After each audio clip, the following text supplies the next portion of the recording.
Ladies and gentlemen, my name is Ronald Lee. Welcome to join me in exploring the essence of the parliamentary procedure.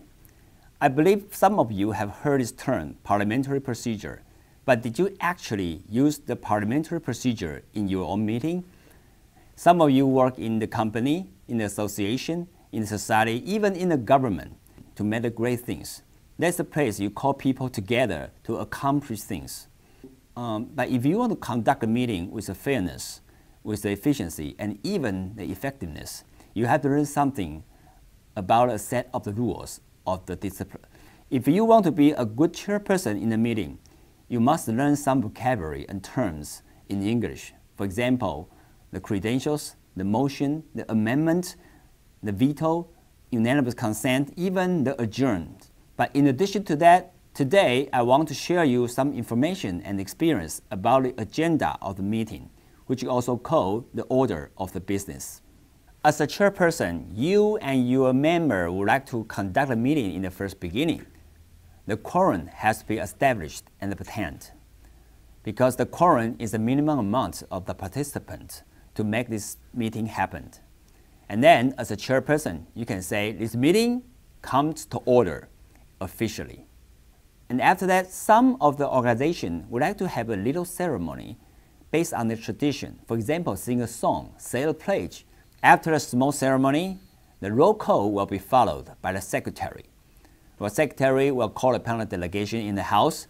The delegation in the room will show their place card or just simply saying check. After a roll call, the reading of the minutes of the last meeting will be conducted. The secretary will again read the minutes of the last meeting to seek the approval of the assembly. After that, the two committees' report will be followed.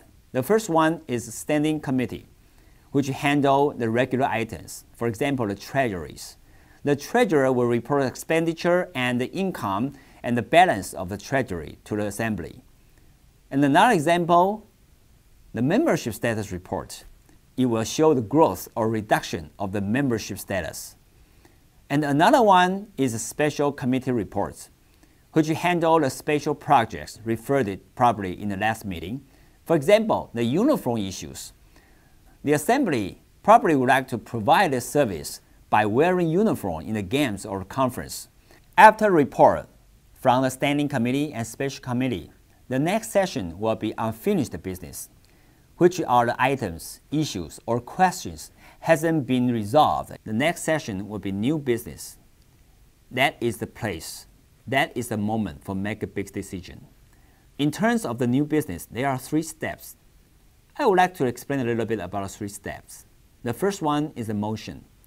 Motion is a request or opinion of the small wishes that you want to raise on the floor. So you want to make a motion about it. But before you state your motion, you have to seek the recognition from the chairperson by simply saying, Mr. Chairman, may I have the floor? And that is an expression for attain the floor.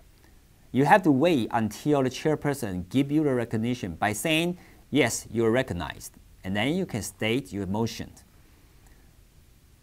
For example, I move to make a uniform for our service in the games and the conference. And that is a complete sentence of the motion. Well, this way you make your personal idea become the public issues? No, it's not done yet. You need a second for your motion. So the chair will say, did chair hear any motion from the floor? And then pause, waiting for someone from the floor to say the magic word, the second. If no one saying that, the chairman can rule out and say the motion has lost because the chair hears no second, and they will be killed. If someone says second from the floor, then chairperson will say the motion has been moved and seconded, so now the floor is open for debate. And then your motion will come into the face of the debating.